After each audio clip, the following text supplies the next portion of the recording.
j'espère que tu vas bien, que tu as passé une bonne journée. Et du coup, bon, je pense que tout le monde, ou en tout cas beaucoup de personnes, te connaissent dans le milieu, mais si tu pouvais un peu te présenter, qu'est-ce que tu fais? Oui, je suis bien Maud Chaluel, c'est ça. Et je suis illustratrice de jeux de société depuis 2014, donc 11 ans. Euh, j'ai, on a cofondé la CIL avec d'autres illustrateurs et illustratrices ludiques aussi. C'est la charte des illustratrices ludiques. Et on a créé plein de choses en attendant l'ouverture aux adhésions très prochainement. Et puis je bouge pas mal autour des IA génératives d'images. J'essaie de sensibiliser les gens, pas forcément de l'interdire, de le bannir ou de quoi que ce soit, mais simplement de faire en sorte que ce soit plus raisonnablement utilisé et que ce soit pas trop la jungle. Ce mot-là, c'est raté. Mais voilà, c'était ce qui était prévu. Mais tu sais, c'est comme en écologie, c'est l'effet colibri, quoi. On fait notre part. Bah, c'est sûr. Après, moi, je sais pas si je t'avais dit ou pas. Moi, je suis monteur dans l'audiovisuel. Ouais. Donc, l'IA a aussi une part dans mon métier et a aussi un début je vais pas dire de n'importe quoi, mais un début de... Les gens pour moi, ne sont pas encore éduqués à l'IA. Ah Donc, non. ça part un peu dans tous les sens. Après, pour moi, je pense que l'IA est un outil et de toute façon, l'IA va tristement gagner. Donc c'est mieux de s'éduquer et de pouvoir bien l'utiliser et que tout le monde l'utilise bien et ne fasse pas n'importe quoi, qu'on ne parte pas dans des vols, dans des choses comme ça, et que ça reste un outil parce que je pense que c'est un outil qui peut être utile à certains points. Par exemple, moi je sais... il y a des tâches ingrates comme la rotoscopie ou le nettoyage de quelques éléments, et ben l'IA est très utile et fait gagner du temps, mais c'est plus dans la partie outil que dans la partie création. Oui, c'est ça. Dans la partie création, la création, c'est quelque chose de profondément viscéral en fait, et remplacer ça, c'est pas, tu vois, c'est pas comparable aux caissières qui sont remplacées par des machines ou ce genre de trucs-là. J'ai un profond respect pour ces personnes-là, mais c'est quelque chose de beaucoup plus viscéral moi, je préfère le comparer à la maternité, par exemple. Tu vois, Oui, c'est sûr. le fait de remplacer un artiste par un prompt. C'est c'est au-delà de la propriété intellectuelle, c'est au-delà de nos droits ou tu vois, de nos métiers, de nos emplois. Ça va bien au-delà de ça. Après, moi, je me dis, tant que l'IA n'aura pas de cœur, je ne serai pas inquiet. Ouais, mais ça, elle peut le limiter bientôt, tu sais, le cœur. Faire semblant d'avoir une conscience, d'avoir... Ouais, mais elle aura pas la finesse. Bon, après, peut-être je me trompe, hein, peut-être un jour elle réussira à avoir cette finesse, mais elle aura pas la finesse et la sensibilité qu'un humain peut avoir. En tout cas, c'est l'impression que j'ai. Même si elle saura faire une image, elle saura faire un montage, mais en tout cas aujourd'hui, moi je reconnais directement quand c'est fait par une IA parce que j'ai l'impression que c'est aseptisé et qu'il n'y a pas il y a pas le cœur, il n'y a pas la sensibilité que l'artiste peut avoir. Ouais, après, il y a plein de choses où on ne remarque presque plus, où les défauts ne sont plus là, donc le remarquer ou pas le remarquer, j'ai l'impression que, enfin, tu vois, moi-même parfois je m'y perds, et en même temps, le cœur de l'IA, et les gens s'en foutent en fait du cœur des choses, Oui, c'est sûr. consciemment, si tu veux. Il y a pas de Les gens sont pas sensibles à ce genre de trucs. Dans le jeu de société, par exemple, tu vois, tu vas avoir peut-être 10% de gens qui vont faire bah non, on n'est pas d'accord avec ça pour les raisons précitées, et les joueurs, les consommateurs vont dire je sais pas, moi je m'en fous, et puis je connais pas, et puis on a beau même informer les gens ou les sensibiliser, c'est toujours les mêmes qui vont acheter des barils de lessive alors qu'il existe, tu vois, des petits sachets en boîte ou des trucs sans plastique. C'est pour ça qu'aujourd'hui, tu as toujours le choix entre 10 barils de lessive contre une solution écologique qui prend moins de place et moins l'avion, qui est fait en France ou quoi que ce soit, tu vois. Ça existe toujours. Et pourtant, les gens, ils ont beau voir leur environnement s'écrouler. Je parle pas de la planète, je parle de leur environnement s'écrouler. ça fait changer d'avis personne. Donc là, c'est même pas, c'est toujours une question d'environnement en fait, tout ça. L'environnement visuel et artistique qu'on est en train de doucement, mais rapidement perdre. Oui, c'est sûr. Et c'est d'ailleurs, du coup, je rebondis, c'est d'ailleurs pour ça, j'ai vu que vous avez créé une sorte un label illustré main. C'est pour essayer de garder cette force et en tout cas d'informer le consommateur que c'est fait par des humains. Oui, alors c'est vrai que dès le début on l'a appelé label, mais c'était une erreur parce qu'en fait c'est pas un label et n'importe qui peut l'utiliser, peut vraiment se vanter d'utiliser des humains derrière une œuvre et si possible si elle n'est pas, enfin si possible même impérativement si elle n'est pas retouchée du tout ou qui est conçu par IA à la base, c'est l'idéal. Au début, on avait toléré on s'était dit bon à 50%, puis après on a fait mais non, en fait, même pas 50%, tu crées une image à 100% humaine et tu poses ton label. Et donc, ce n'est pas un label, c'est un pictogramme. D'accord. Et vous voulez le faire passer en label ou non? Pour l'instant, l'idée, c'est que ça reste... J'ai réfléchi un peu. Enfin, j'ai réfléchi. Oui, on aimerait bien. C'est pas dans les priorités là parce qu'on a des choses plus urgentes à faire au sein de la CIL. Après, ce serait vraiment chouette si nous ou quelqu'un s'en charge, même si c'est un autre label sous une autre forme, mais pour le même but, ce serait bien que ça existe. Mais ça demande une entreprise quasi totale en fait. C'est énormément de temps de vérifier, d'expertiser un jeu pour savoir s'il est réellement fait à la main, de scanner les choses, de demander les calques, de voir les démarches artistiques, tu vois, pour pouvoir donner le label. C'est comme le label bio ou le label... Oui, c'est sûr que ça demande du coup des vraies vérifications de toutes les étapes, de tout le processus. Donc c'est vrai que c'est beaucoup, j'imagine c'est beaucoup de travail. Mais après, je sais pas comment ça se passe dans le monde du jeu de société, mais je sais que par exemple dans l'audiovisuel et essentiellement dans la pub, il y a des IA qui sont utilisées, mais légalement, les agences sont encore assez frileuses de l'utiliser parce que légalement c'est encore instable et c'est assez dangereux de l'utiliser. Donc je sais pas si dans le jeu de société c'est un peu pareil. Alors légalement, en fait, tous les visuels que tu vas créer en IA, tu peux te les faire pomper par n'importe qui, en faire des t-shirts, machin. Jamais, pas sauf civilisation, ils vont porter plainte parce que tu fais des t-shirts et tu les vends si tu veux avec leur visuel.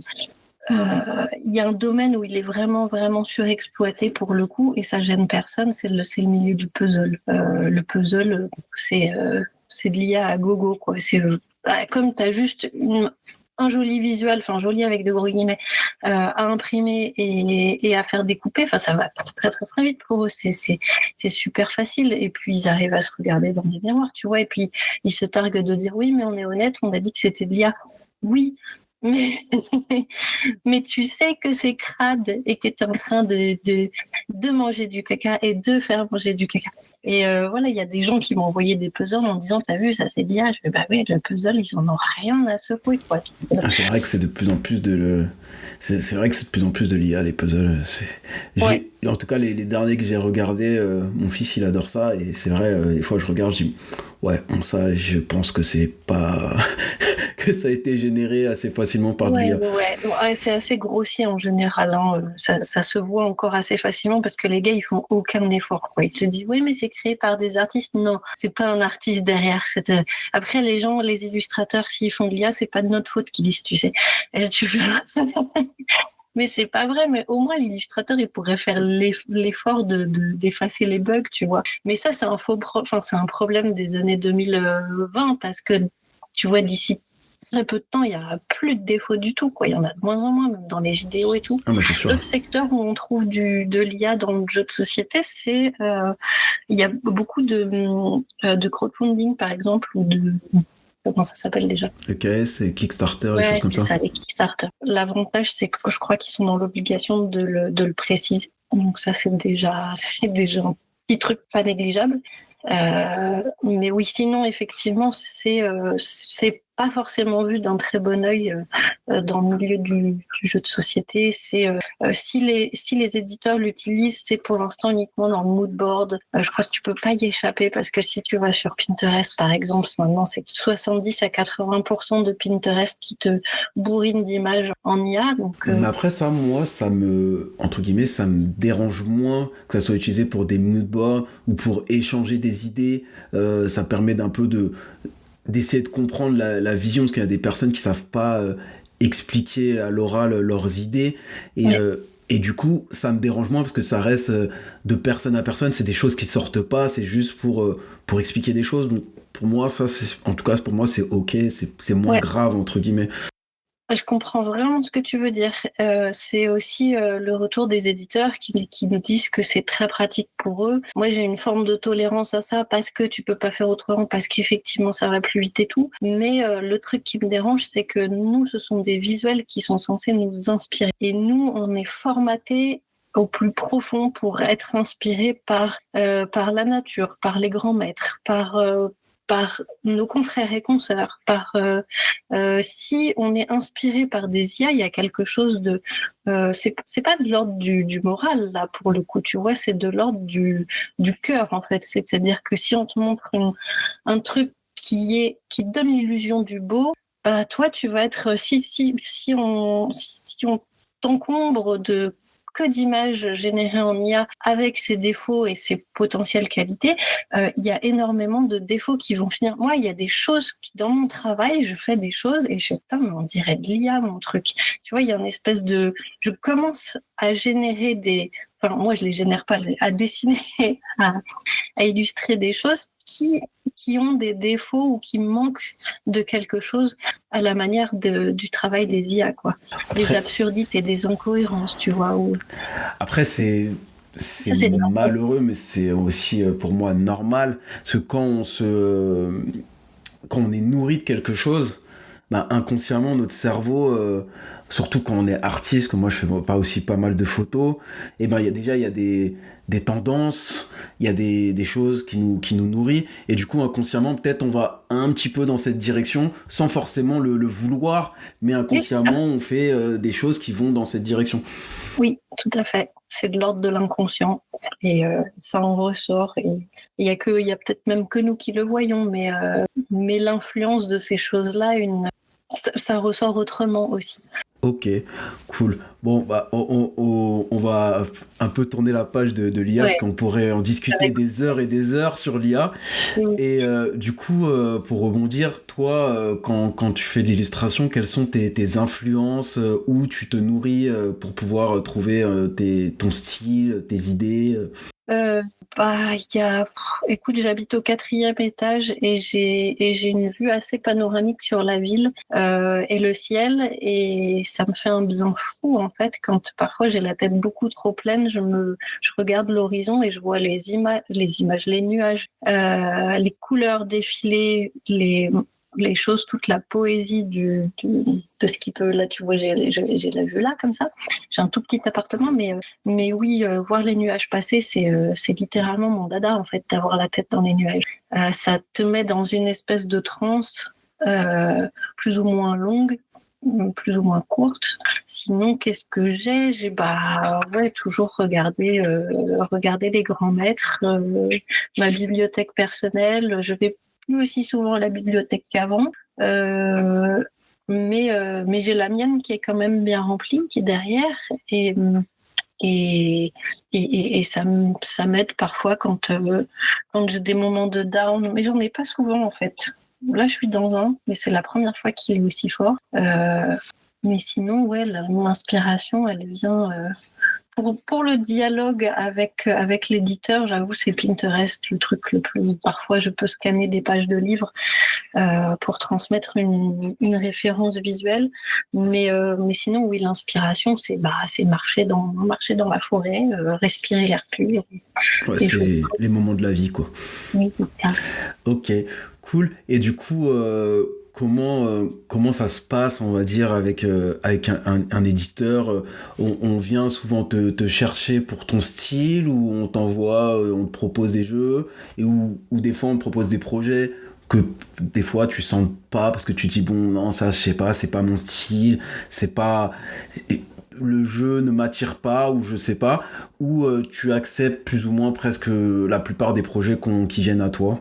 Avant, il fallait manger et du coup, je prenais tout. Et puis, je m'adaptais au style. Et puis, l'éditeur faisait aussi l'effort de sélectionner déjà des illustrateuristes qui correspondent à ce qu'il recherchait. Moi, j'ai un panel assez vaste, donc je peux m'adapter jusqu'à un certain point, évidemment. Donc, je disais oui beaucoup. Et maintenant, c'est plus une question planning. Où quand je le refuse, c'est vraiment parce que j'ai pas de disponibilité. Et là, j'ai pas de disponibilité jusqu'en 26, 27, tu vois. Donc, je peux prendre des petits trucs d'une heure ou d'une journée ou d'une demi-journée quand c'est voilà. Donc, sinon, j'ai jamais vraiment refusé de jeux où on me proposait des choses qui me convenaient pas. Déjà, il n'y a jamais eu de proposition de choses inconvenantes, ni même tu vois, il y avait Port Arthur chez Notes Publishing, c'est un exemple que je cite souvent, qui est pas du tout dans ce que je fais d'habitude, ni dans le thème, ni dans le rendu graphique. Je leur ai dit, mais vous êtes sûr? C'est vraiment pas par défaut. En fait, ils m'ont dit, si, on est sûr que ça peut trop bien marcher, on a très envie, tout ça. Bon, d'accord. Et donc, je l'ai fait. Et puis, je crois que je suis pas trop mal sortie. Ça a été plus difficile à accoucher, mais ça restait. Enfin, tu vois, ça fait du bien de sortir de sa zone de Après, confort. c'est toujours challengeant d'avoir des trucs où on te dit, et surtout qu'on te donne la confiance parce qu'ils sont choisis, ils t'ont dit oui, on veut aller avec toi. Et oui, comme tu dis, de sortir de sa zone de confort et faire des trucs qu'on n'a pas l'habitude, et à la fin, en plus de réussir, en tout cas d'avoir le sentiment de réussir, c'est tout. J'ai l'impression que c'est toujours gratifiant et c'est challenge. Moi, j'aime bien être toujours challengé, même en montage, qu'on me donne des projets où je dis waouh, là, c'est pas trop mon style, et j'y vais quand même, et finalement, c'est cool, ça fonctionne, et je trouve que je suis content après. Ouais. Ouais, tout à fait, je vois ce que tu veux dire. Ok. Et du coup, toi, tu as commencé, comment est arrivé ton premier jeu? Comment t'es arrivé dans le monde du jeu de société? Moi, j'ai déjà eu une formation de base de graphiste, et parce que l'illustration, c'est quelque chose, on m'a toujours dit que c'était bouché. Du coup, j'ai eu une formation de graphiste où j'ai fait de l'identité visuelle et de la communication. Ensuite, j'ai bossé 10 ans dans de la mise en page et des trucs pas ouf, mais ça me plaisait beaucoup quand même. Enfin, je mettais toujours beaucoup de cœur à tout ce que j'ai fait, même quand c'était pas illustratif. J'ai beaucoup travaillé dans l'identité visuelle. J'ai fait énormément de logos. Et ça me plaît toujours. D'ailleurs, j'aime bien proposer les logos pour les jeux pour lesquels je travaille. Et puis un jour, je me suis dit, vas-y, ça me saoule, j'aimerais vraiment travailler dans mon cœur de métier qui est l'illustration. Du coup, j'ai beaucoup plus mis en avant mes illustrations dans les différentes plateformes qui s'offraient à moi il y a 20 ans. Il y a 15 ans maintenant. Et puis... j'ai pas cherché vraiment à rentrer dans le milieu du jeu de société. Je sais pas pourquoi, je me suis jamais posé la question. En fait, moi, je voulais bosser dans le livre et faire des livres pour enfants. Au final, aujourd'hui, j'en ai pas fait beaucoup. Tu vois, j'ai dû en faire 2. Oui, c'est ça, j'en ai fait 2. Et peut-être 3. Et c'est Henri Kermarek qui m'avait contacté au tout début. On avait un QG commun, c'était la boutique du jeu de société Bois-Rieur à Vincennes. Et donc, il avait vu ce que j'avais fait en identité visuelle pour eux. Et puis il m'a dit, il était tombé sur mon site, je suppose, un truc. Je la fais courte, cette histoire, parce que je crois que tout le monde la connaît. mais voilà, c'est comme ça il m'a dit, est-ce que ça te dirait de bosser sur Sigil, un petit jeu de cartes un peu chamanique, même complètement chamanique. Et puis c'était un univers qui me plaisait beaucoup, donc je me suis vraiment fait plaisir sur ce jeu. En général, quand il y a des petits tarifs qui correspondent pas du tout au prix du marché, où je rentre pas du tout dans mes frais, prendre mon pied, c'est un peu tout ce qui me reste. Donc c'est le plus important, c'est sûr. Je prends. Et ça m'a, à aucun moment j'ai rechigné sur ce genre de détails Ouais, voilà. J'ai pas compté les heures et je me suis vraiment fait plaisir sur les cartes de ce jeu.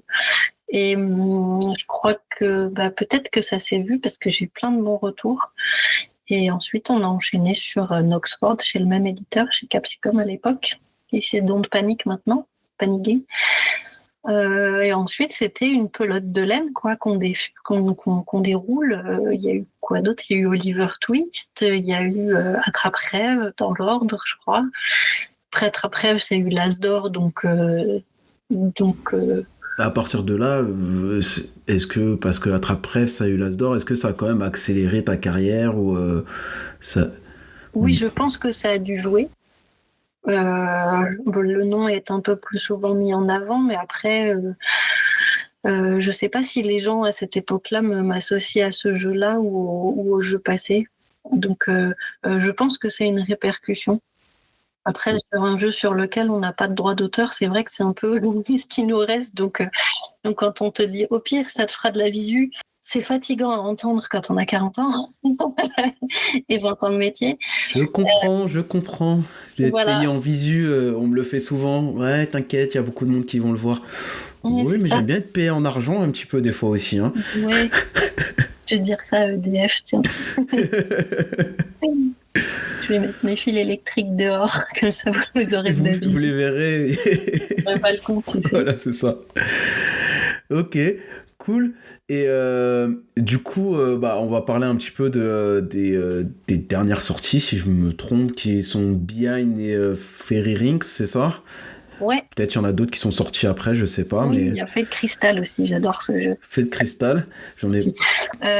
Ouais, Fate Crystal, c'est un jeu de Sergio Alaban. C'est un Brésilien et je l'aime bien ce jeu. C'est un jeu de bluff dans l'univers visuel un peu référencé Arcane. Okay. Pareil, je me suis un peu fait plaisir. Voilà. On a Diluvium aussi qui est sorti ces derniers mois, qui est un jeu d'Anthony Guilaine.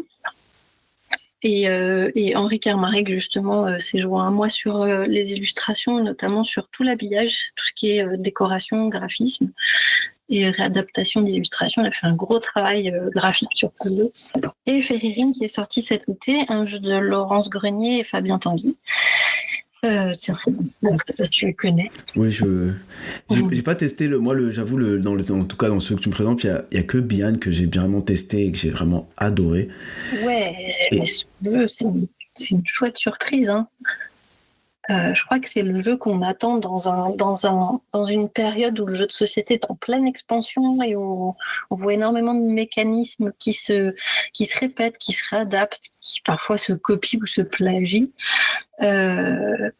Behind, fait partie des nouveautés d'un système de jeu qui revoit le puzzle complètement autrement et l'intrigue. Et c'est aussi pour ça qu'il avait été primé à Boulogne. Hein. Boulogne, c'est vraiment un prix du prototype reconnu pour son originalité. Et c'est vraiment quelque chose d'agréable de travailler aussi sur des jeux comme ça, qui sont des surprises. Oui, c'est sûr. Je trouve que, en tout cas pour le mois Behind, c'est vrai, comme tu dis, je trouve que c'est assez frais dans le monde du jeu de société. Ça rajoute une nouvelle fraîcheur. Et comme je l'ai dit à Pierrot et aussi à Cédric, j'ai l'impression que ce jeu va s'implanter. En tout cas, qu'il y aura peut-être d'autres bugs, il y aura sûrement d'autres boss qui m'ont dit qu'il y avait déjà une deuxième boîte, mais j'ai l'impression que ça va s'implanter, que ça va faire un peu un esprit à la Unlock. Après, c'est peut-être l'impression que j'ai. Oui. On verra, il n'y a que le temps qui nous le dira, mais j'ai cette impression. Ce serait vraiment bien. En tout cas, il y a plein d'autres puzzles qui sont en réflexion, qui sont terminés pour une suite, si le public est là. Donc là, j'ai fait la couverture de la deuxième boîte aussi, sous une autre bichromie différente, avec toujours la même mascotte. Et ouais, il y a vraiment plein d'idées qui fusent sur la suite. Et c'est pas ça qui manque chez Cédric Millet d'ailleurs. Ah oui, ça c'est sûr. Ouais, en plus d'être un homme talentueux, d'être un auteur talentueux, c'est aussi un homme adorable. Et ça, c'est chouette. Bon, après, il y en a plein. Hein, Oui, mais c'est toujours agréable, quand même. En tout cas, c'est toujours agréable de travailler avec des gens au-delà du talent, mais d'avoir ce partage humain. Parce que c'est quand même un métier, un peu comme le mien, qui est un métier de passion, où les gens le font par passion, parce qu'ils aiment ça.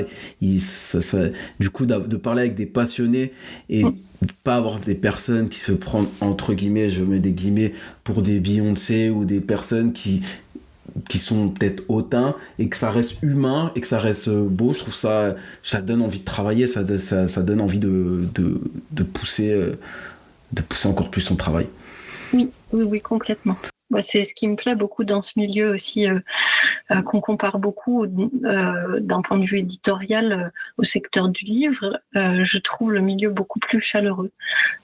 On y retrouve aussi les mêmes points noirs que dans le livre parfois, mais humainement, en tout cas, ça fait vraiment plaisir de se retrouver en salon, même professionnellement, de travailler ensemble sur des choses. Ça manque encore un peu cruellement de contact auteur-illustrateur. On a tendance toujours à pas forcément nous associer ou nous faire nous rencontrer. Et c'est quelque chose que je regrette régulièrement. Parce que souvent, du coup, l'illustration, la discussion, elle se fait plus entre l'illustrateur et l'éditeur qu'entre l'illustrateur et l'auteur.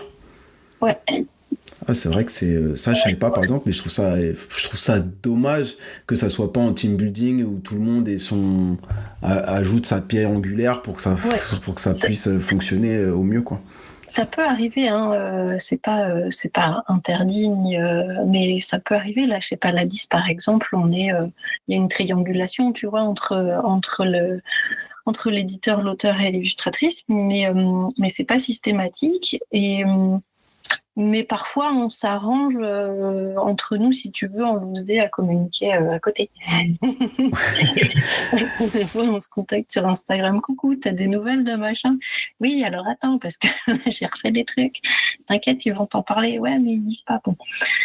Ça arrive, on va dire, la moitié du temps. Ouais. Et est-ce que, du coup, l'auteur, par exemple, si l'auteur n'aime pas, par exemple, une illustration, est-ce qu'il a son mot à dire ou non? Si l'éditeur est OK, c'est OK, c'est comme ça et c'est tout. Je pense que ça dépend vraiment des maisons d'édition. Tu vois, tu vas voir, par exemple, chez Libellud, ils ont vraiment une force éditoriale. Ils sont hyper carrés, ils sont hyper. Je pense que je sais pas trop si l'auteur a quelque chose à dire. Il peut toujours le dire. Tu vois, c'est pas interdit. Oui. Après, ce sera peut-être pas forcément écouté ou entendu. Mais enfin, si, ils ont entendu, mais pas écouté. Non, le contraire. Bref, ça t'enlève.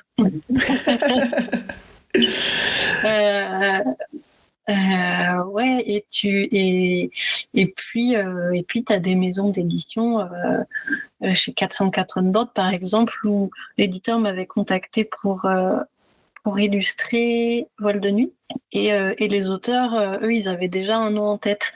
Donc les Chafouins avaient un nom d'illustratrice en tête, et il se trouvait que c'était le même que c'était moi.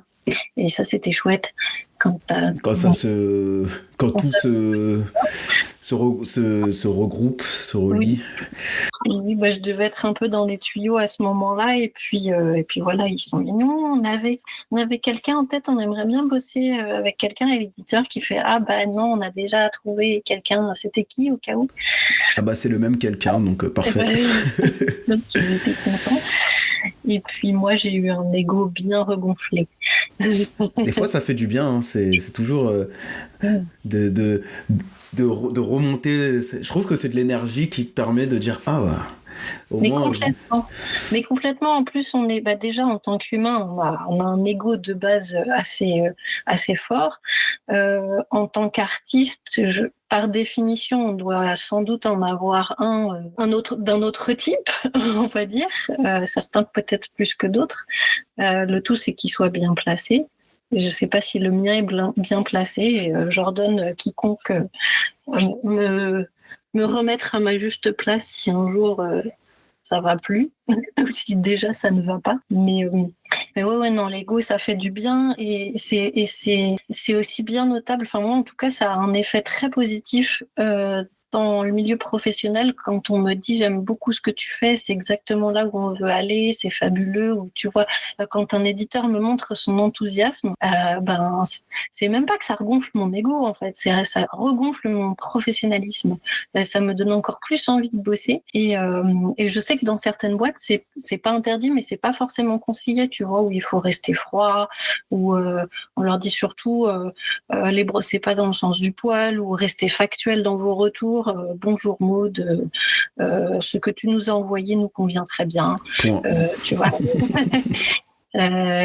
Ouais, merci, c'est cool, mais moi je vais être dans le factuel aussi, et puis ça fait une distance qui fait que peut-être tu vas mettre moins d'énergie ou moins de trucs dans un tel ou tel projet quand cette distance existe. Il y a moins de chances pour qu'il y ait un petit supplément d'âme, on va dire. Voilà. Du coup aussi, pour rebondir, tu avais aussi parlé de l'industrie du livre qui ressemblait un peu à l'industrie du jeu. Mais par exemple, aujourd'hui, le jeu, contrairement au livre, n'est pas reconnu comme étant un objet culturel. Je sais pas si ça a évolué. Je sais que tu étais allé à l'Assemblée nationale pour en parler. Je sais pas où ça en est de cette discussion.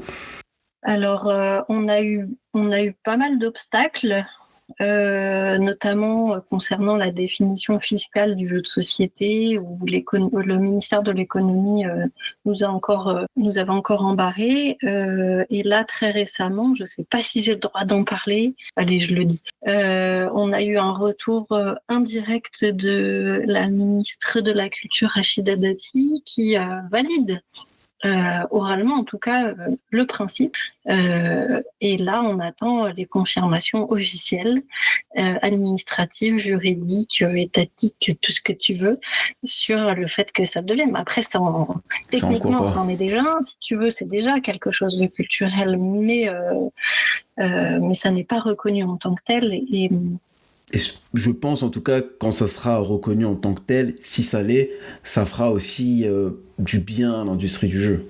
En tout cas, à l'économie de l'industrie du jeu. Oui, on l'espère.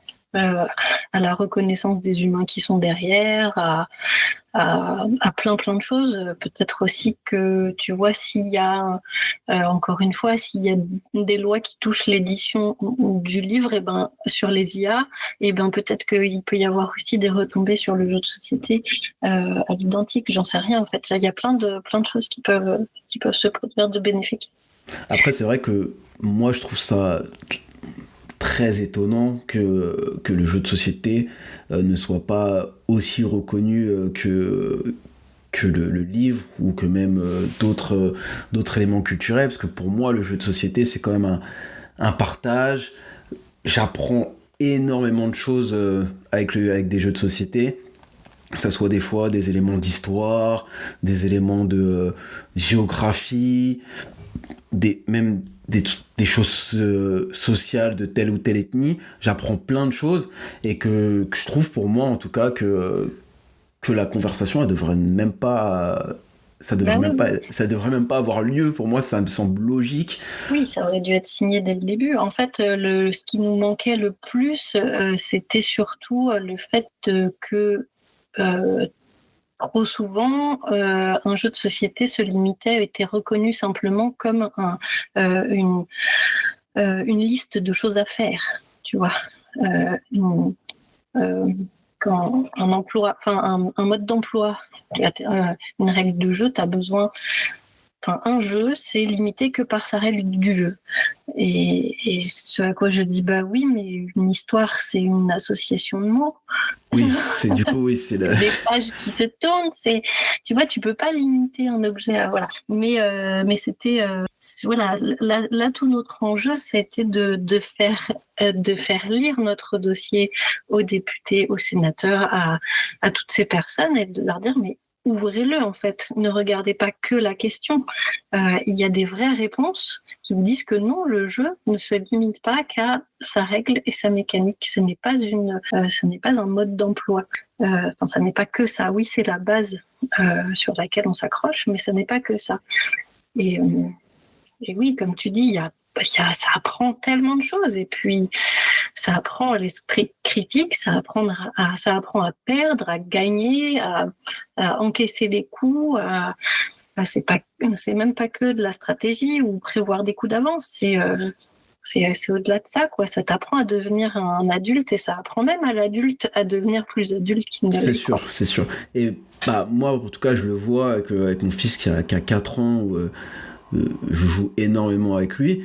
Et c'est vrai que des fois, même par rapport à d'autres enfants, des fois, il me surprend sur des réflexions qu'il a, mais que grâce aux jeux de société, sur certaines mécaniques, ou même sur certaines, des fois, des choses qu'il a appris grâce aux jeux de société. Et je trouve que, en tout cas, moi, je l'ai fait parce que j'aime bien jouer, mais je trouve qu'en tout cas, ça l'a aidé dans son développement d'enfant, et je pense que ça peut aider beaucoup d'enfants, même beaucoup d'adultes, à se développer comme des familles qui sont accros à la lecture ou d'autres choses comme ça, ou même au musée. Je trouve que c'est un élément qui apporte aussi du développement pour les enfants et pour les humains au sens large, quoi.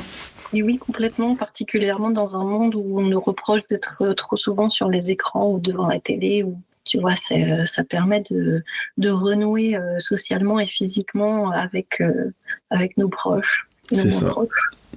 C'est ça. On pose le téléphone, on pose l'ordinateur et puis on partage avec tous ensemble. Ce qui est très important. Aussi. Et c'était pas du tout ma came, moi, au début. Hein. Tu sais, quand tu me disais comment t'as commencé et tout ça, moi, je traînais avec les copains au bois rieur, mais quand il y avait, quand on jouait, souvent, moi, j'y allais pour dessiner. En fait, je me mettais dans un petit coin, puis je dessinais ou je regardais les autres jouer. Et puis on buvait des coups, tout ça. Mais sinon, c'était pas vraiment ma came, le jeu de société, tu vois. Même si je savais qu'il se limitait pas au Monopoly et Uno, si tu veux, mais apprendre une règle, comprendre et intégrer une règle de jeu, ça me gonflait profondément. Avec mon métier, j'ai appris à mon cerveau s'est adapté, et je pense que et puis c'est super, quoi. Vive moi. Je suis adaptée à mon milieu, je suis contente. Mais du coup, quand tu illustres, parce que tu dis que tu n'étais pas très joueuse, mais aujourd'hui, quand tu illustres un jeu, tu testes quand même le proto, la mécanique pour pouvoir t'intégrer du jeu, pour pouvoir faire le dessin qui est adapté au jeu. Ouais. Oui, c'est un truc que j'apprécie faire. C'est pareil, c'est pas systématique, mais on va dire que c'est 9 fois sur 10. 9 fois sur 10, je joue au proto et ça m'aide énormément à connaître les enjeux, les priorités de lecture, à prioriser les éléments. À comprendre qu'est-ce qui doit être lisible et qu'est-ce qui ne peut ne pas l'être et passer au second plan. Donc oui, jouer au jeu, c'est quelque chose d'important. Et puis, quand tu testes un proto que tu vas potentiellement illustrer, déjà, tu le sais pas toujours. Moi, des fois, je teste des protos et je sais même pas que c'est moi qui vais l'illustrer plus tard. Ça arrive plusieurs fois. Et du coup, y a-t-il un jeu aujourd'hui sur le marché que tu n'as pas illustré, que tu aurais adoré faire pour le thème, ou que tu dis, celui-là, il est vraiment cool, je pense que je me serais vraiment éclaté à le faire. Ah ouais. Oui, il y en a. Déjà, Dixit, c'est le rêve de beaucoup d'illustrateurs et illustratrices. C'est vraiment d'illustration pure. Du coup, c'est assez chouette. Ça m'aurait vraiment bien plu. Il y avait quoi d'autre? Attends, j'avais vu aussi. Il y avait Nouvelle Contrée. C'était un jeu. J'avais fait des petits tests d'illustration dessus et ça m'avait beaucoup plu de bosser sur ce jeu. Et c'est mince, j'ai oublié le nom de cette illustratrice qui est tout à fait sympathique, qui a bossé dessus et c'est très bien pour elle. J'étais bien contente. Ah, puis alors, je l'ai pas dans ma ludothèque, ce jeu, donc je peux même pas regarder. Respect à toi si tu m'écoutes, copine.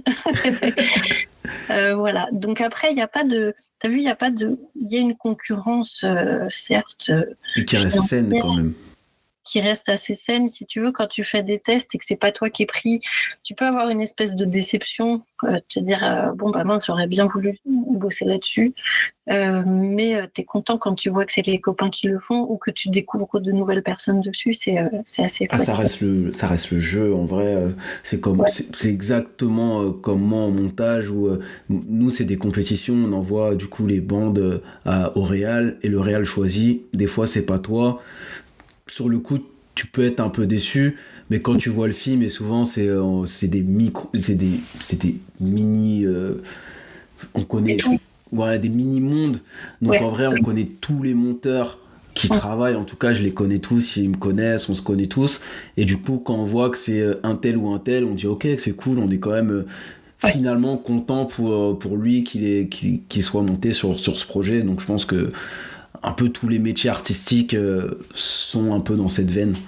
Ouais, oui. Après, j'étais contente quand tu sais que tu concours contre avec des guillemets d'autres copains copines. Tu, tu,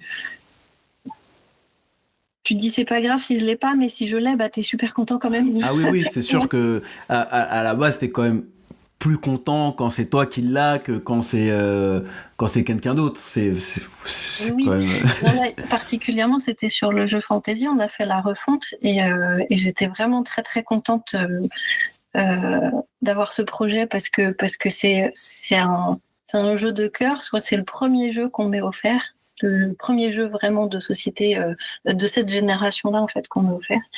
Et c'est l'univers que j'ai longtemps eu, l'univers de la fantasy. Et j'ai eu énormément de mal à m'en détacher. Donc la refonte de Fantasy, j'ai eu plaisir à la refaire, à la dépoussiérer un peu. Et puis un grand respect à Franck Dion, d'ailleurs, qui était l'illustrateur de base, pour son travail sur ce jeu qui a marqué l'histoire du jeu de société à la française.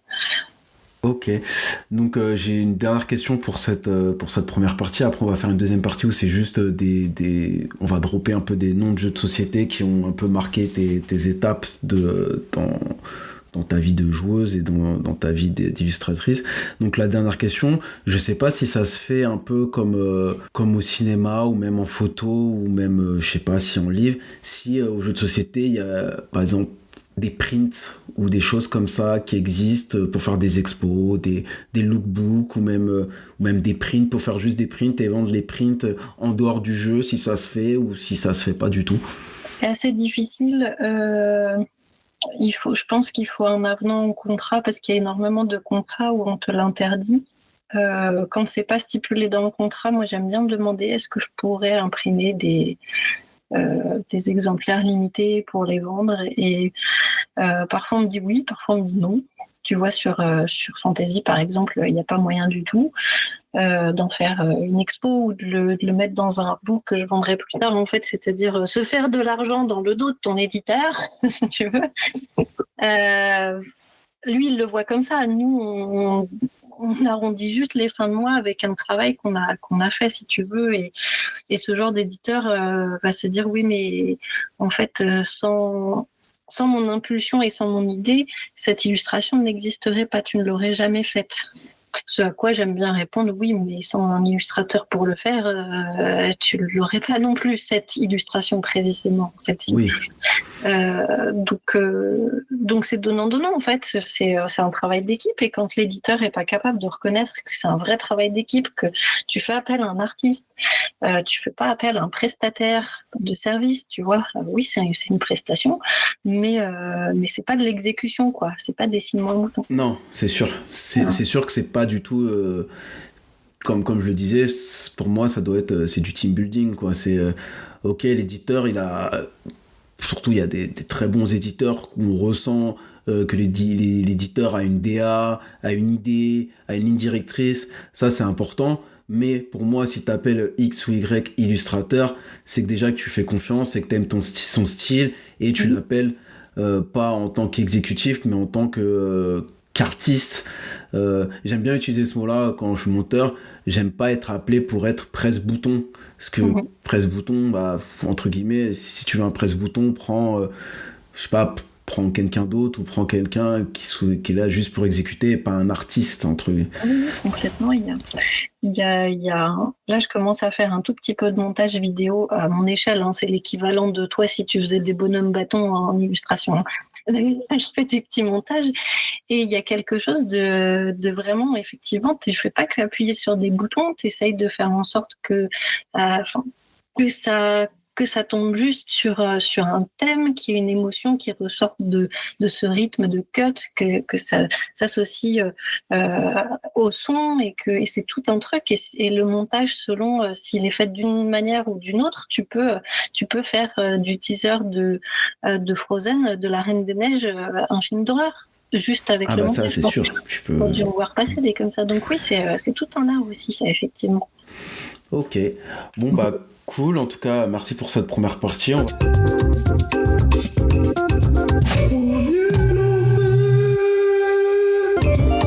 Oui, c'est son premier lancé.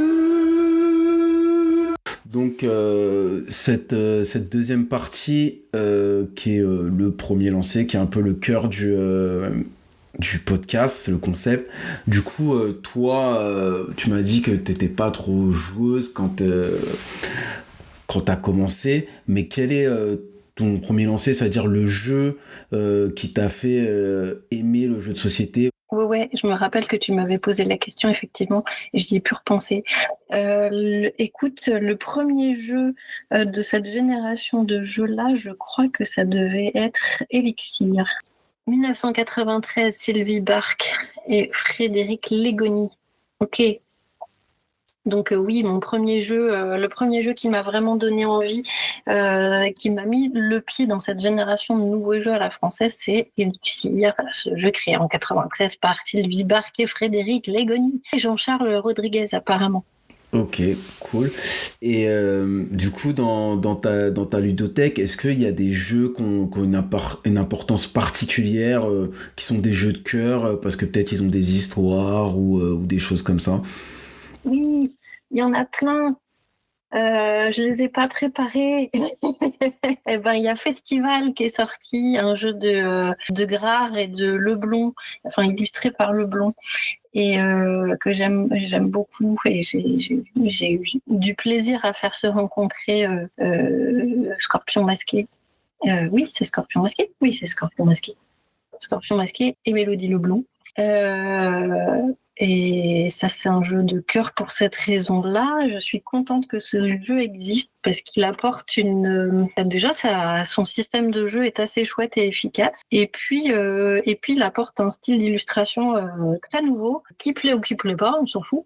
Après tout, c'est un peu comme tous les jeux classiques avec des jolies lumières, des jolies couleurs et des machins. Là, c'est vraiment plus du graphisme un peu plus stylisé et je trouve que ça fait beaucoup du bien au paysage du jeu de société de voir ce type d'illustration. Qu'est-ce qu'on aurait aussi? Harmonise, c'est vraiment mon jeu de cœur qui est sorti il n'y a pas très longtemps. Pour rebondir en plus sur Harmonise, on n'a pas parlé, mais je trouve que du coup avec ce jeu-là, on montre vraiment l'importance que prend l'illustration dans le jeu, parce que pour moi, Harmony, j'adore ce jeu, c'est un très bon jeu, mais je trouve que la réussite de ce jeu est aussi en partie grâce à l'illustration. Oui, tout à fait. En fait, c'est un cocktail gagnant, en fait. Oui, c'est ça. Quand tu as tout de juste, que tout est bien huilé comme ça crée un objet entier. Et harmonieux. Donc oui, c'est ce que Maëva aime beaucoup mettre en avant, aime beaucoup à cœur de mettre en avant, c'est l'importance de l'incarnation du jeu de société à travers une image, quoi, un visuel, un art. Elle met le terme art un peu de côté. C'est plus une création en tout cas. orchestré et co-orchestré avec toute une équipe derrière, pas juste un éditeur, mais toute une équipe éditoriale, dont une direction artistique. Et oui, c'est de là qu'on, pour moi, à mon sens, on doit arrêter, franchement, de nous prendre pour des exécutants, encore une fois, quoi, et de nous dire le jeu peut très bien marcher sans illustration. Oui, mais pourquoi vous ne le faites pas? Tu vois, pourquoi t'édites pas ton jeu en mode proto si c'est pas aussi important?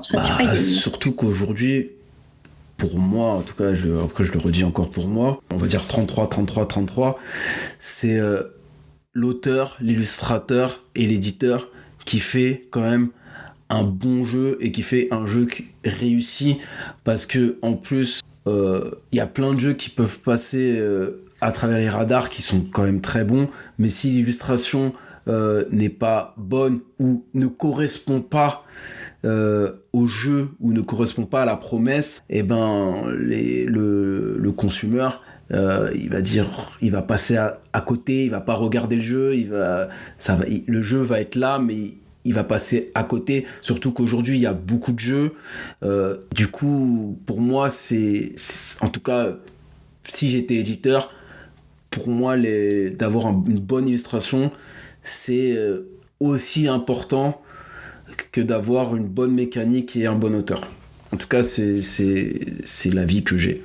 Pour avoir un objet complet, oui. Pour avoir un objet complet.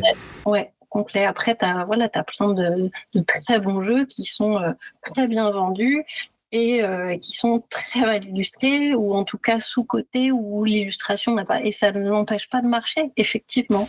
Aujourd'hui, c'est quand même plus compliqué, à part peut-être l'idée que j'ai, peut-être Skyjo, oui. Mais j'ai pas en tête des jeux... j'ai l'impression qu'aujourd'hui c'est très compliqué si tu fais un jeu moche et un jeu où la promesse et la promesse d'illustration et le jeu sont un peu bancales, de marcher, parce que j'ai l'impression qu'il y a beaucoup de jeux. En Allemagne, il y a, enfin même en France, t'as des jeux pas spécialement laid, si tu veux, mais vraiment pas ouf, et voilà, qui marche très bien. Moi, j'ai joué chez une copine, je dirais pas le nom parce que j'ai du respect pour les copains qui l'ont dessiné aussi, mais c'est un jeu où ma copine elle-même elle m'a dit bon, ce jeu-là est vraiment génial et je suis désolée par avance, la qualité d'illu est toute pourrie. Et je fais oui, c'est pas grave. C'est sûr que inconsciemment l'immersion se fait pas aussi évidemment, de manière aussi évidente que sur un Harmonix par exemple, et c'est dommage. Les jeux à l'allemande, c'est le contraire. Leur mentalité, c'est nous on va faire des jeux moches. Et c'est un gage de qualité, les jeux moches. Et après, si on fait un jeu beau, c'est que la mécanique est pas ouf et on essaie de se rattraper sur quelque chose de séduisant. Après, c'est la mentalité, on va dire, un peu allemande qui est différente que la mentalité française. En art, les Allemands ne sont pas reconnus par rapport aux Français, historiquement, pour les projets... artistique propre, c'est assez factuel. Les Allemands, faut que ça fonctionne. Si ça fonctionne, c'est ok. Et oui, et ça marche très bien comme ça. Oui, c'est des questions de culture en vrai. Il n'y a pas de problème, c'est juste des questions de culture. Une question de culture, et c'est pour ça aussi que dans notre proposition de loi, on mettait en avant l'aspect culturel du jeu à la française. Et puis je suis une bonne française en disant ça, parce que je suis très cocorico en le disant. c'est que oui, c'est vrai qu'on a des qualités et qu'on vient du monde entier et depuis des décennies nous chercher pour créer des choses. Tu vois, Disney l'a fait. La plupart des artistes de Disney à l'époque et encore aujourd'hui sont français, quoi. C'est en tout cas dans la pub et dans le clip, il y a beaucoup de très très très très gros réals qui sont exportés aux États-Unis et qui sont français, parce que ça s'exporte bien, c'est gage de qualité, donc.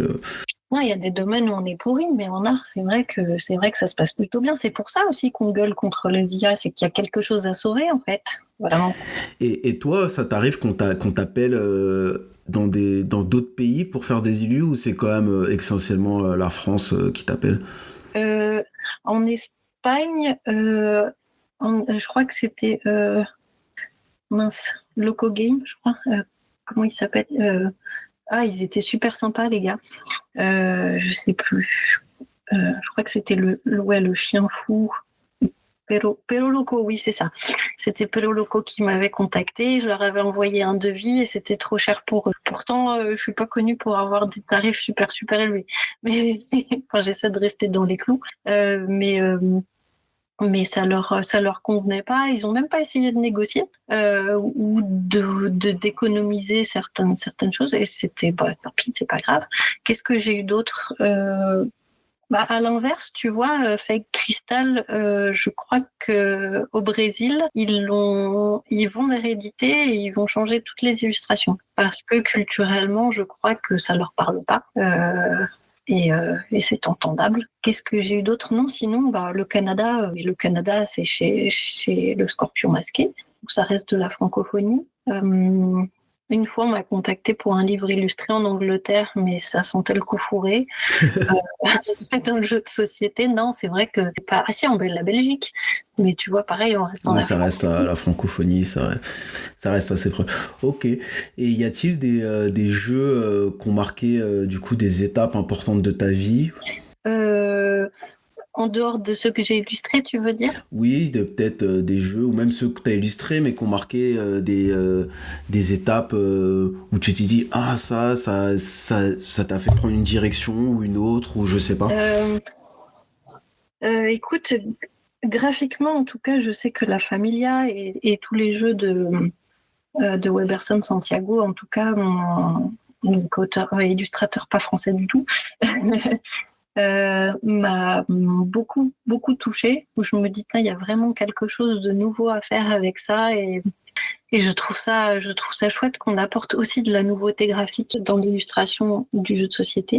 Dans les mécaniques, il y a Cryptid, j'ai adoré Cryptid, et je l'ai pas ce jeu, et offrez-le-moi pour ceux qui Cryptid, c'est marrant parce que c'est un des jeux préférés de ma femme. Ah ouais? Je suis nul à ce jeu, mais vraiment très très nul. Mais j'adore. J'adore, mais je suis... Après, elle est très très forte. Ouais. Et j'arrive jamais à croiser toutes les informations. Puis quand je dis, c'est bon, je l'ai. C'est cool, je l'ai, mais elle l'a déjà trouvé. Ouais. Cryptid, ce jeu, j'y ai joué qu'une fois, c'était à Essen pendant le festival. On était dans le petit salon de l'hôtel. Et puis, c'était une période de ma vie, pas de ma vie, mais de ma vie professionnelle, justement, où je rentrais vraiment, quand il est sorti, je rentrais vraiment dans le milieu de geek.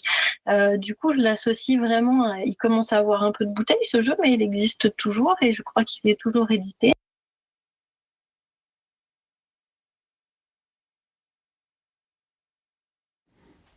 Ok, cool. Et du coup, aujourd'hui, s'il y en a un, quel est le jeu que tu sors le plus souvent en ce moment? On a fait une petite pause.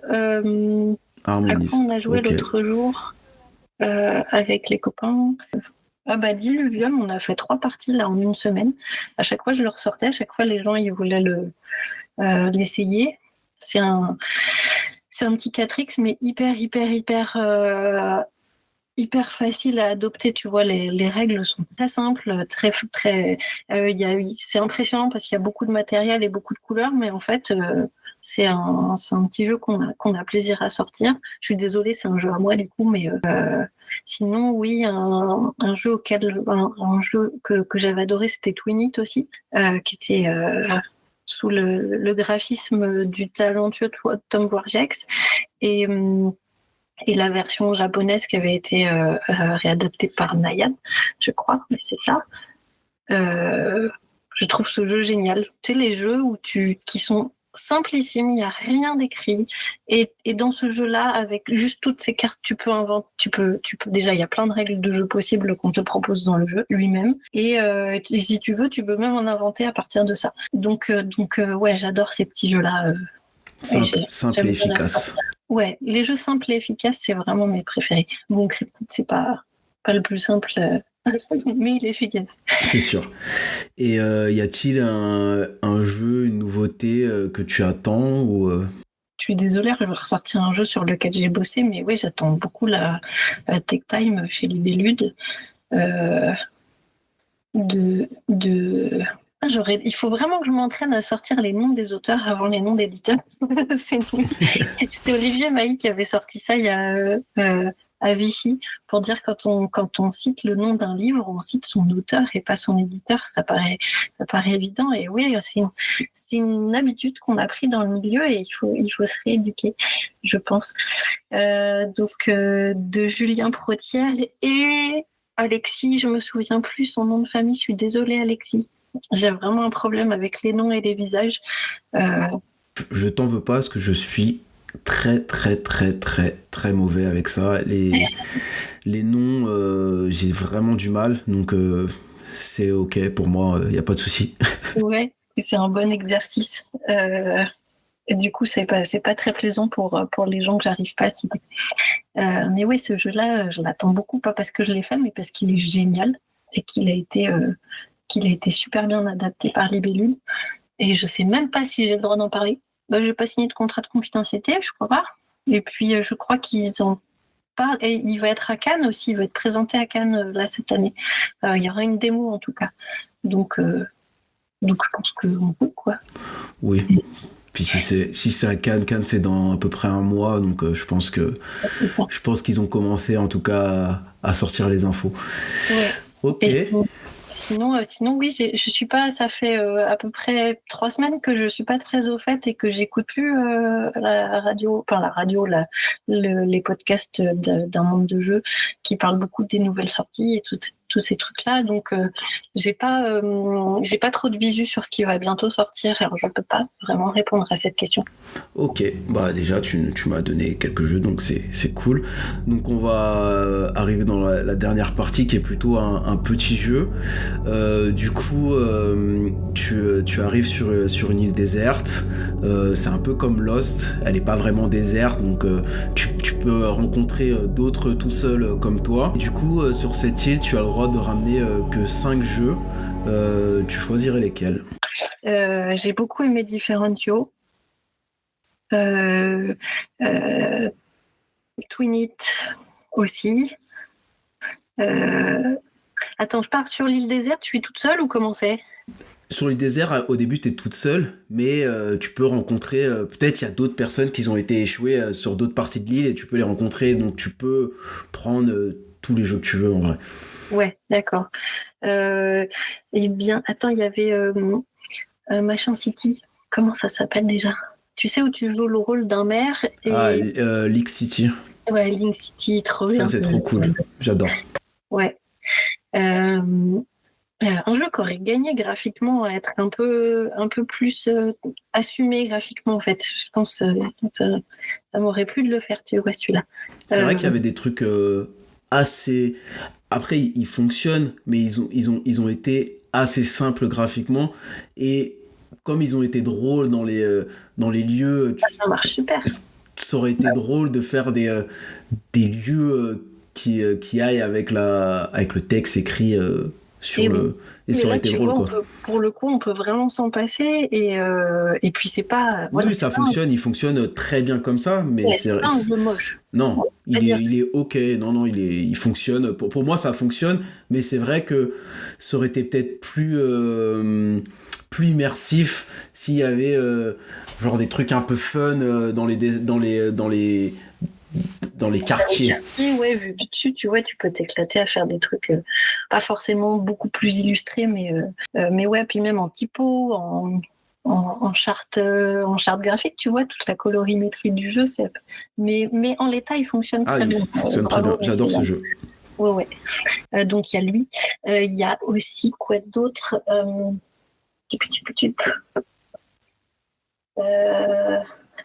Toi non. Attends. Trio, c'est bien Trio ça. Focus aussi.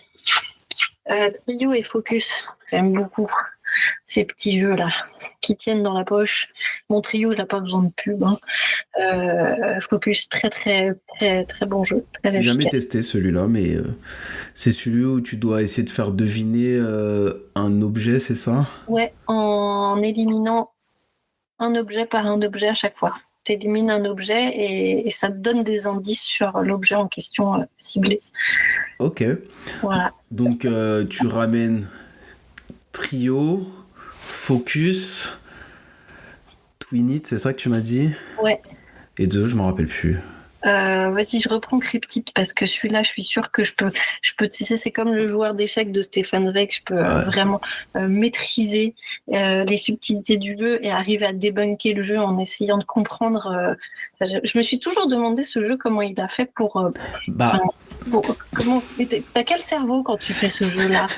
c'est vrai qu'on a cette conversation à chaque fois et on dit mais l'auteur de ce jeu était complètement fou parce qu'il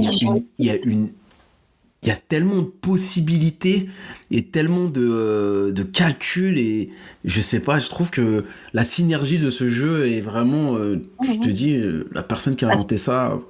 C'est un jeu sur les probas, je pense. Oui, c'est clairement, c'est un jeu de mathématicien, je pense. Ouais, Je pense que c'est quelqu'un qui maîtrise les mathématiques qui a fait ça, j'en suis assez persuadé. Ouais. Johan Levet, ça lui aurait plu. Oui, c'est vrai que ça aurait pu être un jeu de Johan Levet. c'est son style où tu te dis waouh, il a bien réfléchi au calcul pour trouver les solutions. Ok. Ouais, Bon bah en tout cas cool et merci du coup pour cette heure passée avec nous. J'espère que ça t'a plu. Oui, évidemment, très beaucoup. Voilà. Mais je te remercie beaucoup de m'avoir invité aussi.